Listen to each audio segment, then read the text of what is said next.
أعوذ بالله من الشيطان الرجيم بسم الله الرحمن الرحيم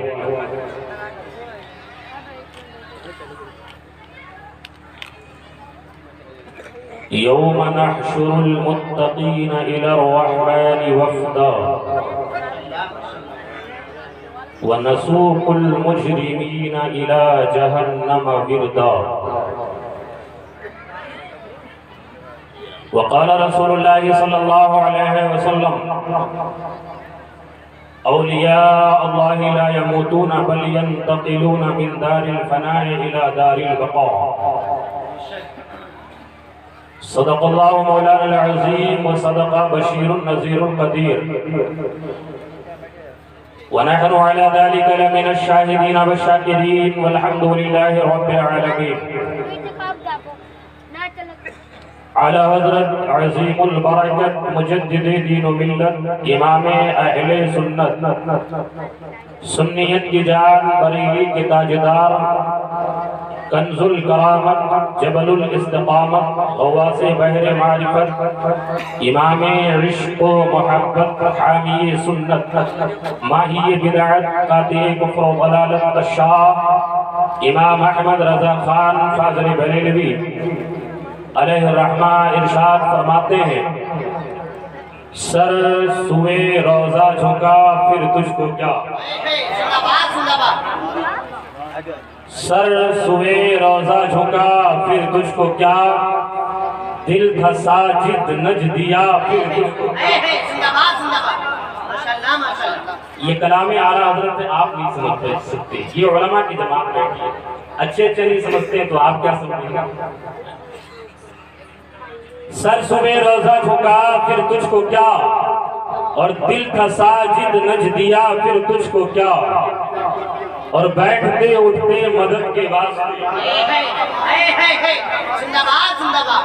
بیٹھتے اٹھتے مدد کے واسطے ماشاءاللہ ماشاءاللہ بیٹھتے اٹھتے مدد کے واسطے یا رسول اللہ کہا پھر تجھ کو کیا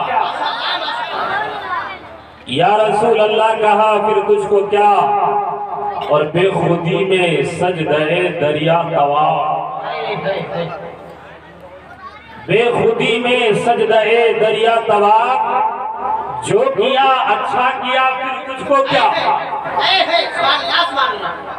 جو کیا اچھا کیا پھر تجھ کو کیا آپ بولے یا نہ بولے میری جماعت میرا ساتھ دے اور تیری دوزخ سے تو کچھ چھینا نہیں بولے بولے یا رسول اللہ ماشاءاللہ ماشاءاللہ تیری دوزخ سے تو کچھ چھینا نہیں ہمیں خلد میں پہنچا رضا پھر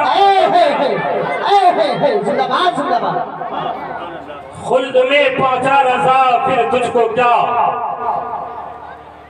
اور جو نبی کا ہے سچا دیوانہ ذرا بولے جو نبی کا ہے سچا دیوانہ وہ زمانے سے ڈر نہیں سکتا یہ حضرت کی مزار مبارک کو آپ اپنی نگاہوں میں رکھیں اور شعر ملاحظہ فرمائیں کہ جو نبی کا ہے سچا دیوانہ وہ زمانے سے ڈر نہیں سکتا اور ہم کو قرآن نے بتایا ہے جو ولی ہے وہ مر نہیں سکتا سبحان اللہ سبحان اللہ زندہ باد زندہ باد ہم کو قرآن نے بتایا ہے جو ولی ہے وہ مر نہیں سکتا اور اللہ والوں کی بات مت پوچھو اللہ والوں کی بات مت پوچھو زندگی بے مثال رکھتے ہیں ذرا ہاتھ اٹھا کے بولے یا رسول اللہ اللہ والوں کی بات مت پوچھو زندگی بے مثال رکھتے ہیں ہمیں جس کو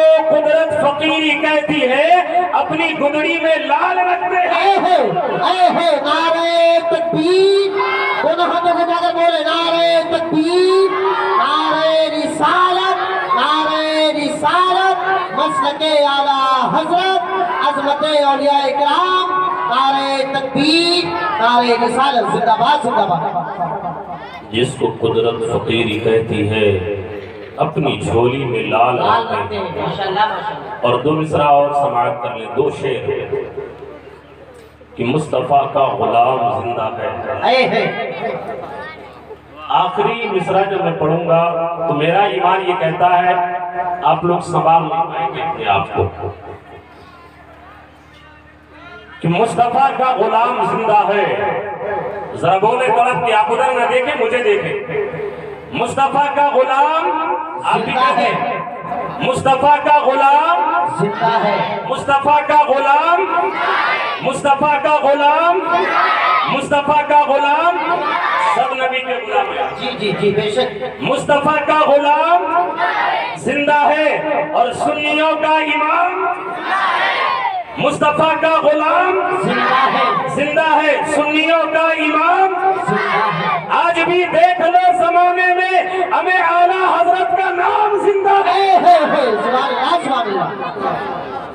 آج بھی دیکھ لو زمانے میں اعلیٰ حضرت کا نام زندہ ہے. آج آپ کتنے خوش نصیب ہیں. بارگاہ غوث میں ایک استغاثہ پیش کرتا ہوں. غوث اعظم بمن بے سر و ساما مدد قبلہ دی مدد کعبہ ایما مدد ماگدہ ایم تو سلطان زمانہ ہستی ہست دارین تمنا شہ جیلا مدد یا خدا بہنی جناب مصطفیٰ امداد کن یا شہید کربلا گلگو قبا امداد کن. ایک بھائی نے مجھ سے کہا تھا کہ کلام مفتی اعظم ہند کے کچھ اشعار آپ ترنم میں پڑھ دیے لیکن اب انوار و اقرار صاحبان کے بعد ہم لوگ ترنم میں پڑھیں یہ سورج کو چراغ دکھانے کے مترادف. تحت میں پڑھ دیتا ہوں. وقت خفتہ نے مجھے روزے پہ جانے نہ دیا. وقت خفتہ نے مجھے روزے پہ جانے نہ دیا چشم و دل سینے کلیجے سے لگانے نہ دیا. وقت خفتہ نے مجھے روزے پہ جانے نہ دیا چشم و دل سینے کلیجے سے لگانے نہ دیا. آہ قسمت مجھے دنیا کے غموں نے گھیرا آہ قسمت مجھے دنیا کے غموں نے گھیرا ہائے تقدیر کی طیبہ مجھے جانے نہ دیا. ہائے تقدیر کی طیبہ مجھے جانے نہ دیا. اور حاصل کلام شعر کہ میرے اعمال کا بدلہ تو جہنم ہی تھا. میرے اعمال کا بدلہ تو جہنم ہی تھا. ذرا بولتے میرے اعمال کا بدلہ تو جہنم ہی تھا میں تو جاتا میرے سرکار نے جانے نہ دیا. نعرے رسالت نعرے رسالت مسلک اعلیٰ حضرت نعرے تکبیر نعرے رسالت زندہ باد زندہ باد.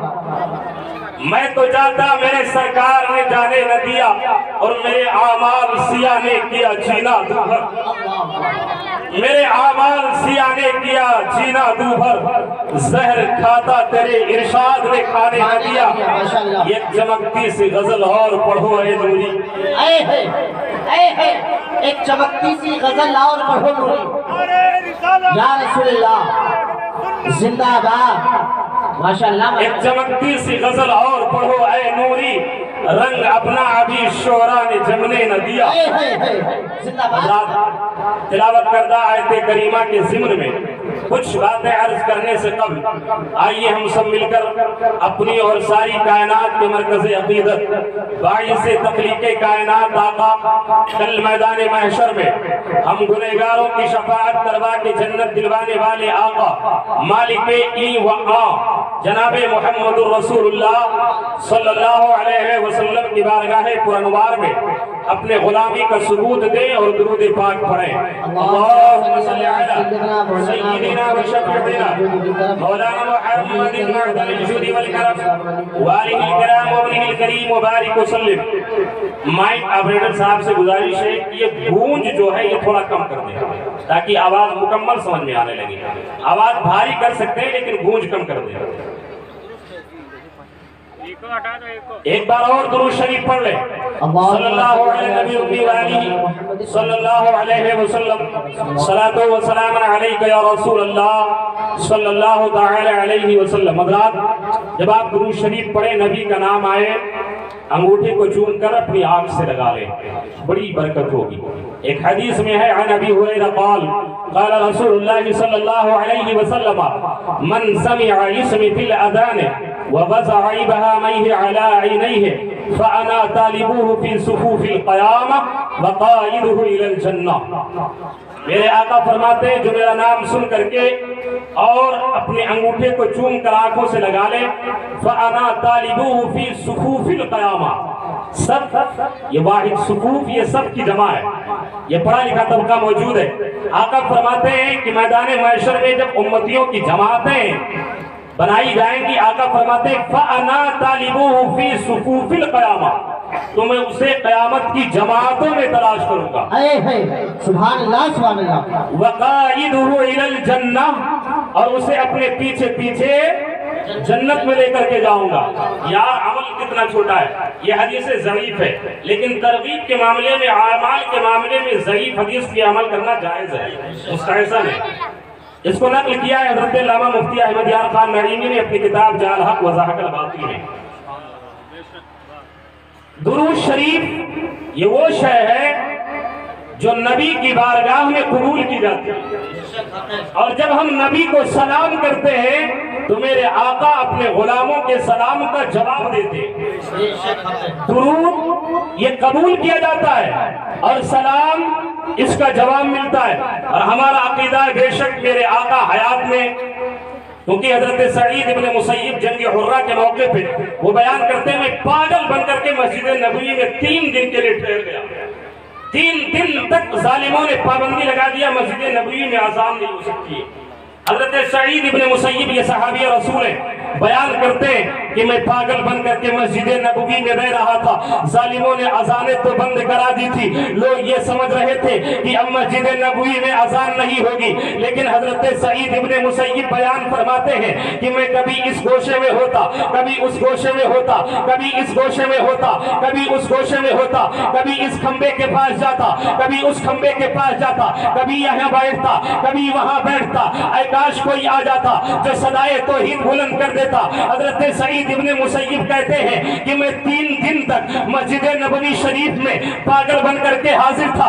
ظالموں نے اذان تو نہیں پڑھنے دیا، لیکن میرے آقا کی قبر مبارک ہے، آمینہ کے لائق کی قبر مبارک ہے، مدینے کے تاجدار کی قبر مبارک ہے، انیس الغریبین کا روضہ مبارک ہے. یہ کوئی بریلی کا مولانا نہیں کہہ رہا ہے، بلکہ حضرت سعید ابن مسیب کہہ رہے ہیں جو صحابی رسول ہیں. اور صحابی کون ہوتے ہیں؟ نبی فرماتے ہیں الصحابی کالنجوم فبأیہم اقتدیتم اہتدیتم.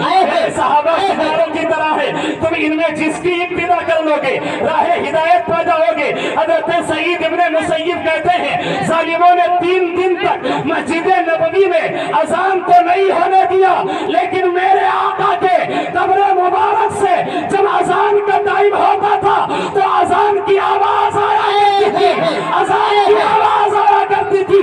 تبھی تو اعلیٰ حضرت کہتے ہیں تو زندہ ہے واللہ، تو زندہ ہے واللہ، میری چشم عالم سے چھپ جانے والا. نعرہ تکبیر، نعرہ رسالت، نعرہ رسالت، مسلک اعلیٰ حضرت، فیضان اعلیٰ حضرت، نعرہ تکبیر، نعرہ رسالت. میرے آقا اپنے غلاموں کے سلام کو سنتے ہیں، سب کا عقیدہ ہے نا. دور و نزدیک کے سننے والے وہ کان لالے کرامت پہ لاکھوں سلام. نبی پہ درود پڑھے. حضرت امام حفص رحمہ اللہ ایک روایت نقل فرماتے ہیں حضرت امام ابو زرعہ محدث کے حوالے سے. حضرت امام ابو زرعہ یہ ایک محدث گزرے ہیں، بہت ساری حدیثیں ان سے مروی ہیں. یا حدیثیں محدثین کرام لینے کے لیے 2-300 کلومیٹر پیدل سفر کر کے جاتے تھے ریتیلی زمین پہ. اور آج آپ کو فری میں حدیثیں مل رہی ہیں، آپ سننے کے لیے نہیں تیار ہیں؟ سنیں گے نا؟ ذرا ہاتھ اٹھا کے بولے یا رسول اللہ، یا رسول اللہ. ماشاءاللہ. حضرت امام حفص فرماتے، حضرت امام ابو زرعہ محدث یہ تابعی ہیں، اور ان کا انتقال ہو گیا تو ایک بزرگ نے خواب میں دیکھا کہ یہ پہلے آسمان پہ فرشتوں کو نماز پڑھ رہے ہیں. اللہ اللہ اللہ. کہاں نماز پڑھا رہے ہیں؟ پہلے آپ کے امام صاحب نہیں، پٹھان پرووا کی مسجد میں امام نماز پڑھا رہا ہے. حضرت امام ابو زرع کہاں نماز پڑھا رہے ہیں؟ پہلے آسمان پہ، کس کو؟ فرشتوں کو۔ بزرگ نے پوچھا حضرت معاملہ کیا ہے کہ اللہ تبارک و تعالیٰ نے آپ کے سر مبارک پہ اتنا عظیم تاج رکھ دیا ہے کہ آپ فرشتوں کی امامت فرما رہے ہیں، آخر معاملہ کیا ہے؟ یہ مرتبہ آپ کو کیسے ملا؟ تو حضرت امام ابو زرع محدث و ارشاد فرماتے ہیں، اے اللہ کے بندے، میں نے تقریباً 10 لاکھ حدیثیں روایت کیا ہے، اور ان 10 لاکھ حدیثوں میں جب میں عن النبی لکھتا تھا تو عن النبی کے بعد میں صلی اللہ علیہ وسلم لکھ دیا، اور ہر حدیث کے بعد میں عن النبی کے بعد میں صلی اللہ علیہ وسلم لکھ دیا کرتا تھا۔ آج یہ غیروں کا طریقہ ہے کہ نبی کے نام کے آگے صاد لام میم لکھتے ہیں، یہ ناجائز و حرام ہے۔ جلالین شریف اٹھا کر کے دیکھیے، منع کیا گیا ہے، ناجائز قرار دیا گیا ہے کہ سلام قطعی طور پہ نہ لکھا جائے بلکہ پوری درود لکھی جائے۔ حضرت امام ابو زرع محدث بیان کرتے ہیں، اے مجھے خام میں دیکھنے والے، تو میرے مرتبے پہ تعجب کر رہا ہے کہ اللہ نے مجھے فرشتوں کا امام کیسے بنا دیا۔ سن، میں نے تقریباً 10,000 حدیثیں لکھی ہے، 10 لاکھ حدیثیں لکھی ہے، اور ہر حدیث کے آگے جب عن النبی میں لکھتا تھا تو صلی اللہ علیہ وسلم لکھ دیا کرتا تھا۔ اسی کی برکت سے رب کائنات نے مجھے فرشتوں کا امام بنا دیا ہے۔ اسے سبق مل گیا ہمیں کہ جب ہم نبی کا نام لکھیں گے تب بھی درود شریف لکھیں گے، اور جب نبی کا نام لیں گے تب بھی درود پڑھیں گے۔ سبحان اللہ سبحان اللہ، زندہ باد زندہ باد، ماشاءاللہ ماشاءاللہ۔ اے لوگوں، آج اس بزم سے، آج اس عرس مبارک سے ایک پیغام لے کر کے جائیں، ایک روایت اور سن لیں۔ ایک درود شریف کی کتابیں علماء جانتے ہیں، دلائل الخیرات شریف، بے شک بڑی معتبر مقبول بارگاہ رسول کتاب ہے۔ اس کتاب میں اور کچھ نہیں لکھا ہے، صرف اور صرف درود ہی لکھی ہے، صرف اور صرف درود ہی ہے۔ اس کے رائٹر کون ہیں، اس کے مصنف کون ہیں؟ ان کا نام حضرت امام محمد بن سلیمان الجزولی ہے۔ امام محمد بن سلیمان الجزولی۔ دنیا میں جتنی بھی چیزیں وجود میں آئی، ساری چیزوں کو منصب شہود پہ آنے کی ایک وجہ ہے، کوئی نہ کوئی غرض ہے۔ یہ جلسہ، یہ عرس منانے کی غرض کیا ہے؟ تاکہ یہاں سے دینی پیغام نشر کیا جائے۔ اگر آپ خالی دامن آئیں، خالی دامن چلے جائیں تو آپ کے آنے کا کوئی مقصد حل ہوا نہیں۔ یہ لاؤڈ اسپیکر ہے اس وجہ سے تاکہ آپ تک آواز پہنچ جائے۔ اگر یہ آواز پہنچانے کا کام نہ کرے تو بولو یہ کسی کام کا ہے؟ نہیں ہے۔ آدمی گھر بناتا ہے کس لیے؟ تاکہ ہم اس میں رہیں گے، لیکن اگر وہ گھر رہنے کے کام نہ آئے تو بیکار ہے نا۔ آدمی دروازہ لگاتا ہے تاکہ گھر کی سیفٹی رہے، گھر کی حفاظت ہو، اس کے ساکنین کی۔ تو آپ بتائیں اگر دروازہ اس کام کے نہ آئے تو کوئی مقصد ہے اس کا؟ کوئی مقصد حل ہوگا؟ نہیں۔ آپ کے جلسے میں آنے کا مقصد کیا ہے؟ تاکہ ہم یہاں سے کچھ پڑھ کے جائیں۔ یہ آپ کی درسگاہ ہے، درسگاہ، یہاں سے آپ کچھ پڑھ کے جائیں۔ تو حضرت امام جزولی رحمت اللہ علیہ فرماتے ہیں کہ اس کتاب کے لکھنے کی وجہ کیا بنی؟ وہ کہتے ہیں ایک مرتبہ میں سفر میں تھا، پہلے ریل گاڑی ہوائی جہاز نہیں ہوا کرتے تھے، اس دور میں علماء کرام محدثین کرام اللہ والے پیدل سفر کیا کرتے تھے۔ حضرت امام جزولی فرماتے ہیں کہ میں ایک مرتبہ سفر میں تھا اور چلتے چلتے چلتے چلتے ایک ریتیلی زمین سے میرا گزر ہوتا ہے، اور جب میں اس ریتیلی زمین پہ پہنچتا ہوں اب کوئی پانی مجھے نہیں مل رہا ہے، نماز ظہر کا ٹائم ختم ہونے والا تھا، نماز عصر کا ٹائم شروع ہونے والا تھا، میں پانی کی تلاش میں نکلا، کیونکہ پانی کو تلاش کیا جائے، اگر نہ ملے تو تیمم ہے، اگر مل جائے جہاں پہ تو آمد تیمم، برخاست تیمم کا انتقال ہو جائے گا۔ حضرت امام جزولی فرماتے ہیں کہ میں پانی کی تلاش میں نکلا، ابھی کچھ ہی دور چلا تھا کہ مجھے ایک کنواں نظر آیا، میں کنویں کے قریب کھڑا ہو گیا، میں کنویں کے اندر دیکھتا ہوں پانی تو ہے، لیکن میں آپ سے پوچھنا چاہتا ہوں، آج آپ نے اپنے گھر میں موٹر لگوا لیا ہے، آج آپ نے اپنے گھر میں ہینڈ پمپ لگوا لیا ہے، لیکن پہلے کے دور میں یہ برقی آلات نہیں تھے، پہلے کے دور میں یہ ہینڈ پمپ وغیرہ کا انتظام نہیں تھا، پہلے کنواں ہوا کرتا تھا۔ امام جزولی فرماتے ہیں